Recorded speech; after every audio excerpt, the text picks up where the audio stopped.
பரலோகத்துல தேவனோட சமூகத்துல அநேக ரெக்கார்டு இருக்கு. அதை நம்ம வேதத்துல இருந்து நம்ம புரிஞ்சுக்கலாம். நான் வசனம் மட்டும் சொல்றேன், அதை நீங்க நல்லா தெரிஞ்சுக்கீங்க. முதல்ல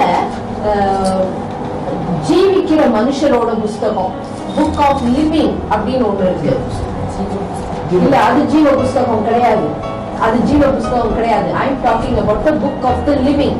நீ என்னைக்கு பிறப்ப, உன் நிலைமை எப்படி இருக்கும், உன் டெஸ்டினி எப்படி இருக்கும், நீ என்னைக்கு மரணமாகுவ, உன் வாழ்க்கையில நீ எப்படி இருப்ப, எல்லாத்தையுமே கர்த்தர் எழுதியிருக்கிறாரு. அதை புக் ஆஃப் லைஃபோட குழப்ப கூடாது. இது புக் ஆஃப் லிவிங்.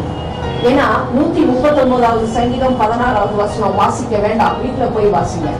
139வது சங்கீதம் 16வது வசனம், அது நமக்கு எல்லாருக்கும் தெரிஞ்ச சங்கீதம். நான் என்னுடைய தாயின் வயிற்றுல உருவாக்கும் போதே என்னுடைய நாட்கள் எல்லாவற்றையும் நீர் முன் குறித்திருக்கிறீர்கள் போட்டு அந்த புஸ்தகத்துல அவர் எழுதியிருக்கிறார். So it is the book of living. அடுத்தது book of life, ஜீவ புஸ்தகம். ரட்சிக்கப்பட்ட எல்லா பேரும் அந்த புக் ஆஃப் லைஃப்ல இருக்கு. வெளிப்படுத்தின விசேஷம் 3:5, ரெவலேஷன் 3:5 வாசிக்க வேண்டாம், நான் சொல்றது மட்டும் வாசித்தா போதும். அடுத்தது கண்ணீரின் புஸ்தகம், book of tears, book of tears. Psalm 56 and verse 8, சங்கீதம் 56:8. நம்மளுடைய கண்ணீர்கள் எல்லாம் ஒரு பாட்டில்ல புடிச்சு வச்சிருக்கேன், அது எல்லாம் என் புக்ல நான் எழுதி வச்சிருக்கேன் கர்த்தர் சொல்லியிருக்கிறார். நம்ம நினைக்கிறோம் நம்மளுடைய கண்ணீரை பாக்குறதுக்கு ஆளே இல்லை, நான் ரகசியமா அழுந்தேன் அப்படின்னு நம்ம நினைக்கிறோம். ஆனா ஒருத்தர் அதை பார்த்து அது கணக்கு வச்சிருக்கிறார். அவருடைய ரெக்கார்ட்ல பரலோகத்துல இருக்கு. It's the book of tears.